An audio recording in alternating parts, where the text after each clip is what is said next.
अस्सलाम वालेकुम मजहर भाई। वालेकुम सलाम भाई। भाई कौन सी नस्ल का बच्चा है? भाई कोटर नस्ल का बच्चा है माशाल्लाह, प्योर कोटा है। माशाल्लाह भाई, कितने महीने का बच्चा है? भाई ये 6 से 7 महीने का बच्चा है माशाल्लाह। माशाल्लाह भाई, क्या वजन होगा भाई बच्चे का? भाई ये 20 से 22 किलो के आसपास है माशाल्लाह। माशाल्लाह भाई, माशाल्लाह भाई, बच्चा बहुत खूबसूरत है।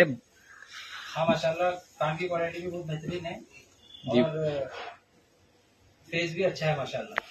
भाई, माशाल्लाह कोटा बच्चा है भाई। कलर भाई कॉम्बिनेशन भी बहुत अच्छा है माशाल्लाह। माशाल्लाह भाई, कितने में देना है भाई?